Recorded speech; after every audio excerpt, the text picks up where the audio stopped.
এবার চলুন আমরা কি করে প্রাইমারি পাস করার পর, এবার প্রাইমারি পাস করলেন আপনারা, যে তিনটা কথা বলেছিলাম মা বাবা, এইগুলা যদি পাস করতে পারেন খুব ভালো। এই পাস করার পরবর্তী ধাপ এবার দেখুন, আপনারা কিন্তু নরকে যাওয়ার জন্য কেউ হাত তোলেন না। এইবার আপনাদের কাউকে নরকে যেতে হবে না, মাত্র 4টা কাজ করতে হবে, নরকে যেতে হবে। এক, যমরাজ স্বয়ং ঘোষণা দিয়েছেন, হে দূতগণ, যাদের গলে তুলসীর মালা আছে আমার নরকে তাদেরকে নিয়ে আসবে না। যাদের গলে তুলসীর মালা আছে এদের জ্বলন্ত আগুনের ন্যায় পরিত্যাগ করবে। কারো বাড়ির আঙ্গিনায় যদি তুলসী বেদি শোভিত থাকে, অনেকের বাড়িতে থাকে না বাবা, প্লাস্টার বা সিমেন্ট দিয়ে গাঁথানো তুলসী বেদি, এটাও যমরাজ বলছে কারো বাড়ির উঠানে আঙ্গিনায় যদি তুলসী বেদি শোভিত থাকে তবে ওই বাড়ির উপর দিয়ে তোমরা যাবে না, ওদের ছায়া ডিঙ্গাবে না। অতএব যাদের কলে তুলসীর মালা আছে তাদেরকে আমার জমপুরীতে দণ্ড দেবার জন্য নিয়ে আসবে না। যদি অতি পাপাচারীও হয় তবে একটা লঘু দণ্ডের ব্যবস্থা আছে তাদের জন্য, এটা ব্যাখ্যা করে বলবো। ওই ভক্তরা আমাদের কাছে মালা দিয়েছে, আপনারা চাইলে এই মালাগুলো, যাদের গলে মালা নাই, মালা পরার জন্য মন্ত্র নিতে হবে না, মালা পরার জন্য দীক্ষা নিতে হবে না, মালা পরার জন্য গুরু করতে হবে না, জন্মের পরে আপনারা আপনাদের ছেলে মেয়েদের মালা পরিয়ে দিতে পারবেন। এই মালাগুলো 3 পেজ, আমরা আমাদের মন্দিরগুলোতে এই মালাগুলো 80 থেকে 100 টাকা নেই, যাতে করে আপনারা গ্রাম বাংলার সব মানুষ গলে মালা পরতে পারেন, সেই জন্য এগুলো অর্ধেক মূল্যে দেওয়া, হ্যাঁ মাত্র 50 টাকা এগুলো দেওয়া। আর এই গেল, যদি চান আপনারা এগুলো নিতে পারবেন। কালকে সকাল 7টা পর্যন্ত আছে, 6:30টার মধ্যেই বের হওয়ার চেষ্টা করব। কালকে অনেক দূর, বেশি দূর যাব না, যদিও মাঝপথে জ্যামে আটকা পড়ে যাব। তো যাকে যে কথা বলতেছিলাম, তাহলে 1 নম্বর 4টা কাজ করতে হবে বৈকুণ্ঠে যাওয়ার জন্য। তার প্রথম কাজ হচ্ছে গলে তুলসীর হার না পড়ে যে ছাড়, জমালয়ে তার বাস, এটা হলো 1 নম্বর। এখন কেউ যদি মনে করে যে না বাবা আমরা অমুক গুরুর শিষ্য, আমাদের ইষ্ট দেবতা অমুক, আমাদের মালা করতে হয় না, যদি এইরকম কোন বোকা বাবা মা থাকেন, নিবুদ্ধিতা বশত যদি বলেন, তাহলে হেতুকা দগ্ধা পাপাগ্নি না হরে, আমি কেন মালা করবো, আমি অমুক ঠাকুরের শিষ্য, এই পাপে জম দুয়ারে গিয়ে তাকে পুড়ে ছাই করা হোক, এটাও শাস্ত্রে। এইবার দেখুন, স্বয়ং নারায়ণ, অনেকে আমাদের কাছে প্রশ্ন নিয়ে আসেন যে ভগবান শ্রী গোবিন্দ বা নারায়ণ তার গলায় কি তুলসীর মালা আছে? বাবা কি করে জানবেন? ভাগবত তো পড়েন নাই। ভাগবতে পরিষ্কার ভগবান নারায়ণের গলায় তুলসীর মালার দিব্য বর্ণনা রয়েছে। মামুনি, মা ওকে ঘুরে বসো, বাবা ঘুরে বসো, আমার দিকে তাকাও। খেলতেছো কেন? বাড়িতে গিয়ে খেলবা, ঠিক আছে?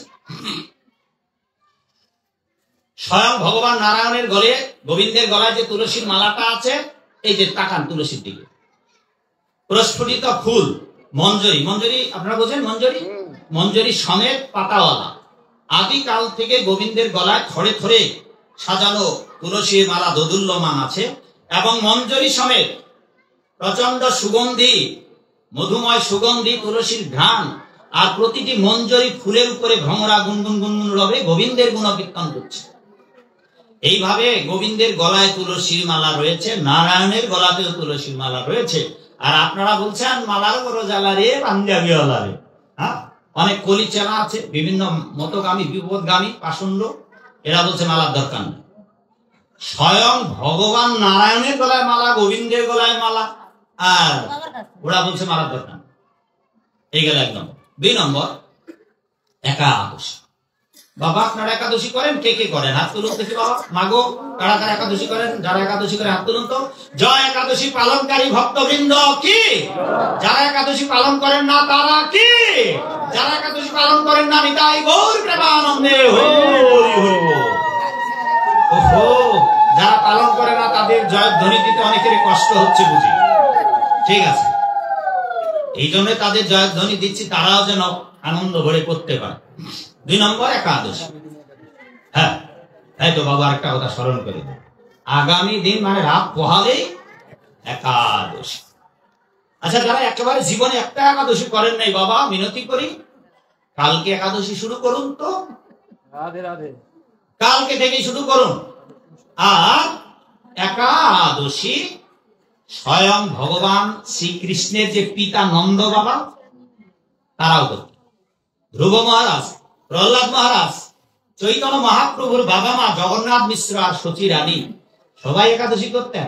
স্বয়ং ভগবান যাদের সঙ্গে ছায়ার মতো থাকতেন সেই পাণ্ডবেরা পর্যন্ত একাদশী করতেন। যারা ভগবানের সঙ্গে থাকে তারা একাদশী করত। আর আপনারা যদি বলেন বাবা ক্ষুধা লাগে, খাইতে হবে, খান না, ভীমের মতো খান। কি কি খাইতে পারবেন? যাবতীয় ফলমূল খেতে পারবেন, মিষ্টি আলু, গোল আলু, টমেটো, এগুলা তরকারি রান্না করে খেতে পারবেন। আর এখন তো সিজনালি ফুলকপি আছে, তরকারি রান্না করে খেতে পারবেন আপনারা। তো মনে রাখবেন, সরিষার তেল আর তিলের তেল খাওয়া যাবে না। সূর্যমুখী তেল, বাদাম তেল আর ঘি দিয়ে রান্না করে তরকারি খেতে পারবেন, বাদাম খেতে পারবেন, দুগ্ধ জাতীয় খাবার খেতে পারবেন, যাবতীয় ফলমূল খেতে পারবেন। এবার এগুলা খেতে যদি না পারেন, কতগুলা কেনার সামর্থ্য যদি না থাকে, ওরে বাবা এখন তো আলুরও দাম, আলু কেজি তো অনেক বোধ হয় নাকি? পেঁপে সিদ্ধ করে দুধ চিনি দিয়ে পায়েস রান্না করে খাবেন। যদি ক্ষুধা সহ্য করতে না পারেন, খাইতেই থাকুন, খাইতেই থাকুন, পায়েস রান্না করে জন্মের খাওয়া খান। অন্তত একাদশী করুন। আর জন্মের খাওয়া খেতে খেতে দরকার হয় মরতে হয়, তবু একাদশী করেই মরুন। একাদশী না করে মরবেন না গো বাবা। কালকে জীবনে যারা একাদশী করেন না, কালকে করুন, কালকে একাদশী করুন, দেখুন কি লাভ হবে আপনার।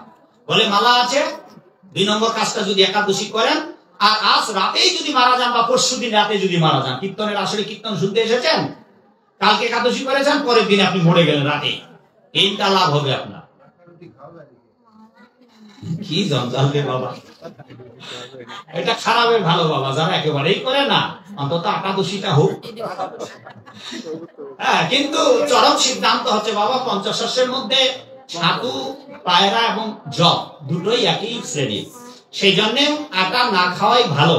এখন কেউ যদি না পারে, মা পাটা সোজা করো, ওটাও করা যাবে না মা, নাহলে পরজন্মে 7 জন্ম আপনি ল্যাংড়া হয়ে জন্মাবেন। মার অবস্থা খারাপ। ভাগবত পাঠের দিকে, ভগবানের মন্দিরের দিকে কখনোই পা ছড়িয়ে বসা যাবে না। যদি লেগে থাকে মা, একটু হাঁটাহাঁটি করে আসো। আচ্ছা, যে কথা বলতেছিলাম, এই 2টা কাজ করে পরশুদিন মরে গেলেন। কালকের একাদশী জীবনে একবার করেন না, একটা একাদশী করে পরশুদিন রাতেই যদি আপনি মরে যান, 3টা মহান উপকার হবে আপনার বাবা। মাগো কি উপকার হবে? ওই যে বলেছি গোবিন্দের ভক্ত, এই 2টা করে কিন্তু গোবিন্দের কাছে যাওয়া যাবে না, বৈকুণ্ঠে যাওয়া যাবে না। এই 2টা করে 3টা উপকার হবে। কি কি? 1, 4 জমদূত আপনাকে নিয়ে যাবে নরকে।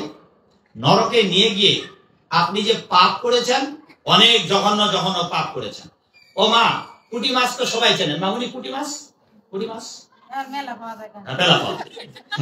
আচ্ছা, ওই পুঁটি মাছ আপনারা যখন তৈরি করেন, তো ওই বৃদ্ধাঙ্গুল দিয়ে অনেকে পুঁটি মাছের ভুড়ি এইভাবে টেনে বের করেন, চাপ দিয়ে বের করে দেয় না? ছোট ছোট মোরলা মাছ, শেষকি মাছ, চান্দা মাছ, এরা ভুড়ি আঙ্গুল দিয়ে টিপে টিপে বের করে।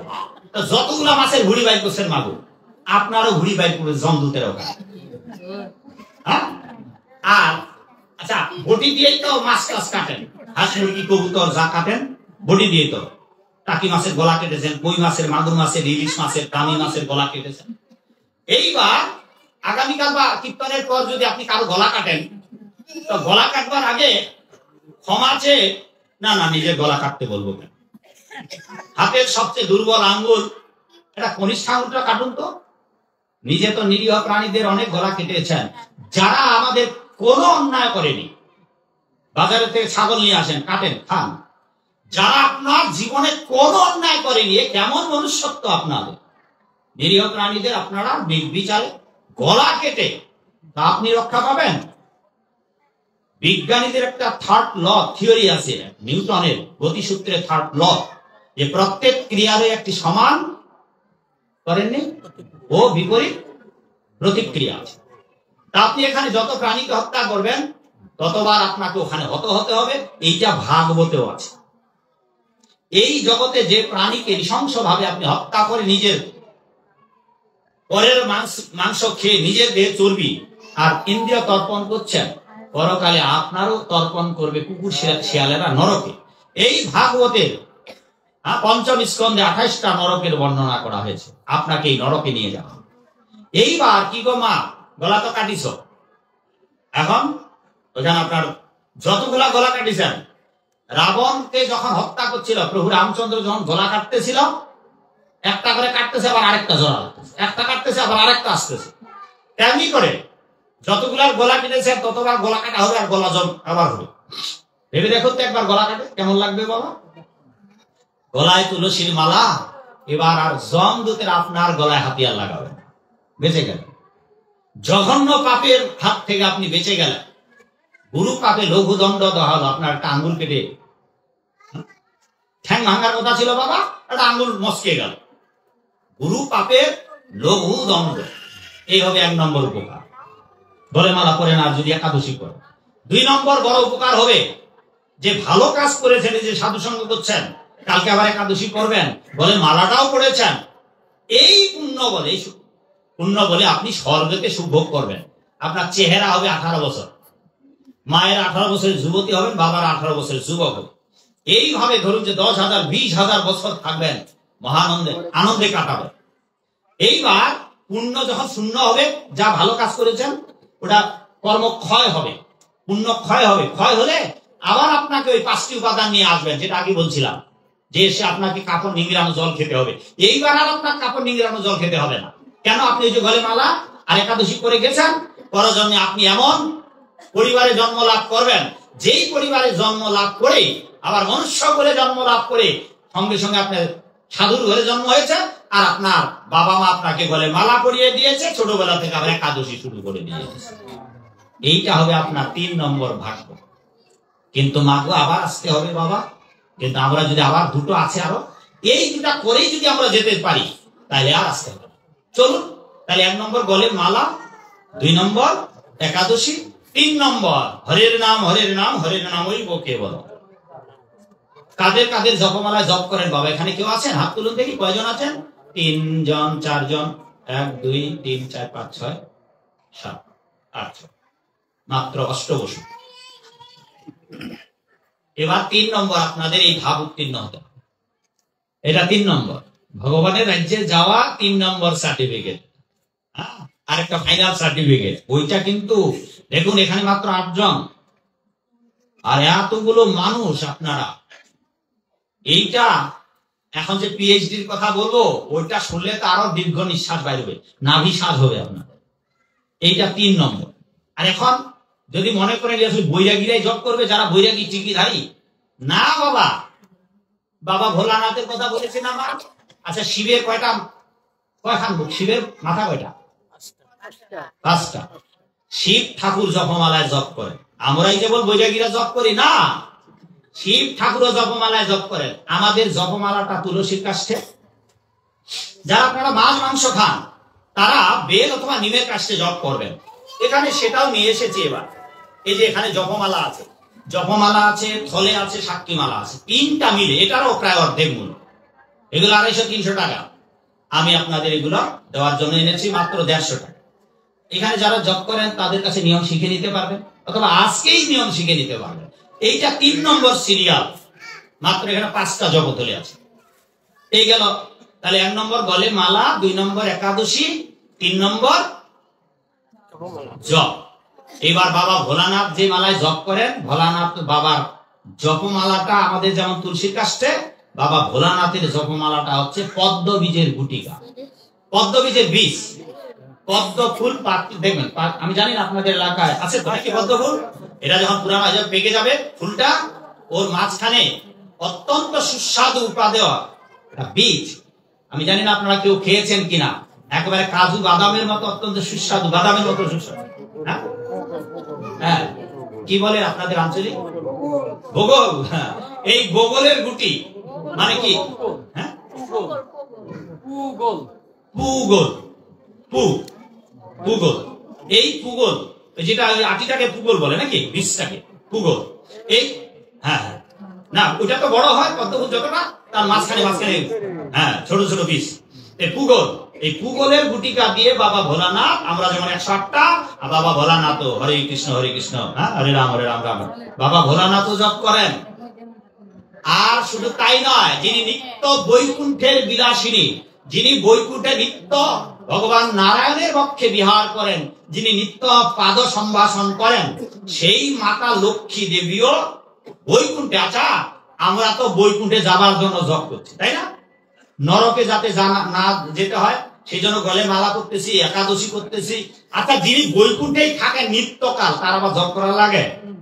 সেই মাতা মহালক্ষ্মীও জপমালায় জপ করেন। মাগো বাবা গো, ওই মায়ের জপমালাটা হচ্ছে স্বর্ণের গুটিকা দিয়ে, এরকম স্বর্ণের গুটিকা দিয়ে তিনিও প্রভুর নাম জপ করছে। সুতরাং কেউ যদি গাফিলতি করেন, হেলা ভরে বলেন যে না না, আমরা তো অমুক ঠাকুরের দীক্ষিত, গুরুর দীক্ষিত, না, স্বয়ং মা লক্ষ্মী যিনি নিত্য বৈকুণ্ঠের অবস্থান করছেন, তিনি পর্যন্ত জপমালা জপ করছেন। কৈলাসে বসে বাবা ভোলানাথ জপ করছেন, মা দুর্গা, হ্যাঁ, ওম নমঃ ভগবতে। সেই জন্য এটা 3 নম্বর। এবার 4 নম্বরটা খুব বিপদ হবে। এই 3টাও আপনারা করতে পারেন, কিন্তু 4 নম্বরটা নিয়ে বিড়ম্বনা। 4 নম্বর হচ্ছে যে ভগবানকে নিবেদন করে ভগবত প্রসাদ পেতে হবে। আপনি মাছ, মাংস, রসুন, পেঁয়াজ, মুসুরের ডাল এগুলো খেতে পারেন। আর সেটা কোথায় বলা আছে? ভগবত গীতার 3য় অধ্যায়ের 12 এবং 13 নম্বর শ্লোকে আছে, ভাগবতে আছে, বেদেতে আছে, বেদান্ত সূত্রে আছে। যেমন বেদ চাইখানা সবাই জানেন, নাম জানেন, পড়লেও বুঝতে পারবেন না। বেদান্ত সূত্র 556 খানা। এই যে বেদান্ত সূত্র, বাংলাদেশের 1 কোটি হিন্দুকে যদি এক জায়গায় দাঁড় করা হয়, 556টা বেদান্ত সূত্র, তার 5টা সূত্র বলতে পারবে কিনা সন্দেহ। 1 কোটি হিন্দু। অথচ আমাদের সনাতন ধর্মের মূল শাস্ত্র, কেউ যদি প্রশ্ন করে আপনাদের সনাতন ধর্মের মূল ধর্মগ্রন্থ কি, কি গো মা? বেদ এবং বেদান্ত। সেই বেদের নির্যাস বেদান্ত। আর এই যে বেদ, আপনারা বাজারে লাইব্রেরিতে রিকশান যজুর্বেদ কিনে কিচ্ছু বুঝবেন না যদি পরম্পরা ধারায় এই ব্যাখ্যাগুলো না করেন। এই দুটো বেদের উপরে, এই যে বেদই কৃষ্ণ, কৃষ্ণই বেদ, বেদান্ত সূত্র, এই দুটা হচ্ছে আমাদের সনাতন ধর্মের একেবারে নিচের তলানি অংশটুকু।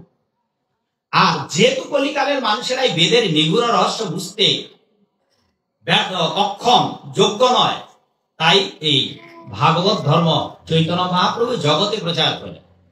আর আমি গুরু গৌরাঙ্গের আশীর্বাদে সমস্ত বৈদিক শাস্ত্রকে অধ্যয়ন করে বেদ, যাতে করে মানুষ, এই কলিযুগের মানুষের অন্তত কিছুটা হলেও বুঝতে পারে।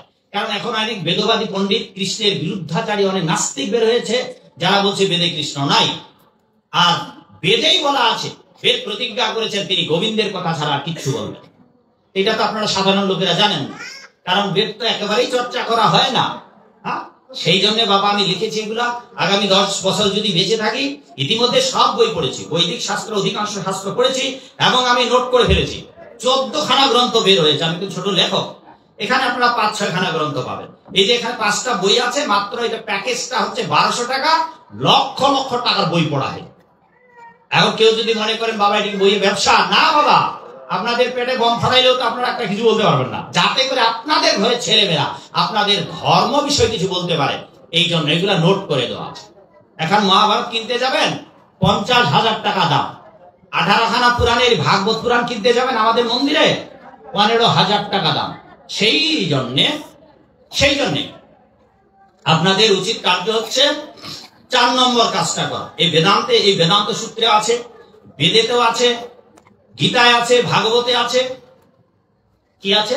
এই 4 নম্বর, যে আপনারা ভগবানকে নিবেদন করে খেতে হবে।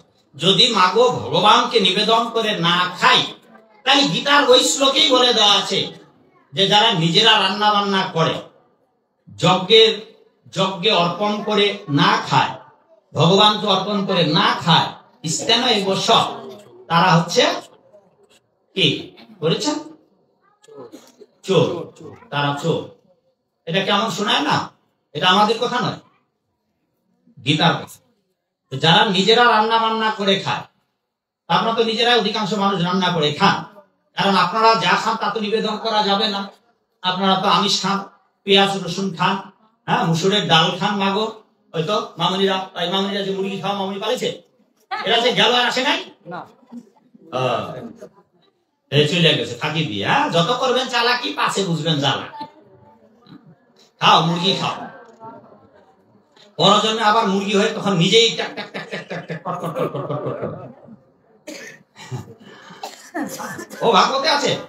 এই জন্য যা যা করবেন গীতাতেও আছে। ওই চিন্তা ভাবনায় আপনার মস্তিষ্ক ঘুরপাক করবে। মুরগির যে স্বাদ যারা খাইছে ওরা বলে খুব নাকি স্বাদ। তার মৃত্যুর সময় যদি মুরগির কথা মনে পড়ে তো মুরগি হয়তো ভোরবেলা জেগে উঠবে। মনুষ্য করে জন্মগ্রহণ করে এখন ভোরবেলা উঠতে পারছেন না, আর যখন মুরগি হয়ে জন্মাবেন তখন কিন্তু ভোরবেলা জেগে উঠবে। হ্যাঁ, এটা মনে রাখতে হবে। ঠিক আছে, তাই 3 নম্বরটা হচ্ছে, 4 নম্বরটা হচ্ছে মাগো বাবা গো আপনাকে ভগবানকে নিবেদন করে খেতে হবে। যদি আপনারা নিবেদন করে না খান তাহলে তো চোর আপনি। তাহলে বাপ যদি চোর হয়, বাবু আপনি যদি চোর হন, আমার মাটা কি হবে? বাপটা চোর। কিরে সুন্নি মায়ের দল, সব সুন্নি মায়ের দল। সেই জন্য মাগো আপনাদের সুন্নি হওয়া যাবে না, চোর হওয়া যাবে না। এইটা 4 নম্বর। ভগবানকে নিবেদন করে বাপুরা বাজারে যাবেন, বাজারে গিয়ে এমন জিনিস কিনে নিয়ে আসবেন যা মা রান্না করে ভগবানকে নিবেদন করতে পারে। মন্দিরে যারা ভোগ নিবেদন করে, খাইতে বসেছেন ওখানে নিবেদন না, ভগবানকে একেবারে। আর আমরা ভগবানকে নিবেদন করি কি? এই যে এইটা কোথাও বড় গ্লাস, অনেক বাড়িতে দেখেছি বিরাট জমিদার ব্যক্তি এতটুকু গ্লাস, আর ভগবানকে যে ভোগ দিচ্ছে এতটুকু প্লেট। নিজের বাড়িতে গোপালকে খেতে দিচ্ছে রুইতস্য, কাতলস্য, খাসিস্য, মাংসস্য, পাটাস্য, যো কিছু ভোজনস্য। আর আসনে যে গোপাল বসে আছে তাকে দিয়েছে চাপা কলা, চিনি, বাতাসা, নকুল দানা। খাও নন্দের বেটা কালাচা, পিঁপড়া খেয়াদা শেষ। তা ভগবান আমাদের কৃপা করবে বাবা।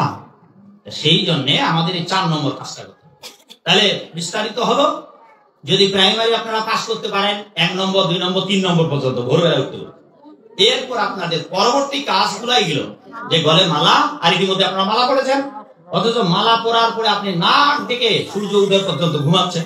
হ্যাঁ, 2 নম্বর একাদশী করছেন, কালকে একাদশী করবেন, তারপর ঘুমাবেন না। আপনারা এই যে কয়েকদিন অনুষ্ঠান হয়তো এখন যেতে দেরি হচ্ছে, কয়েকদিন গভর্নমেন্ট যদি হয় উঠতে গিয়ে সেটা আলাদা কথা, গঙ্গা মাতা ক্ষমা করে দেবেন। কিন্তু আপনি সারা জীবন যদি ঘুমাতেই থাকেন তো পরজন্মে আপনি আফ্রিকার জঙ্গলে 23 ঘন্টা ঘুমন্ত প্রাণী হয়ে জন্মাতে হবে। 23 ঘন্টা খালি 1 ঘন্টা উঠে পোকামাকড় খেয়ে দেখো।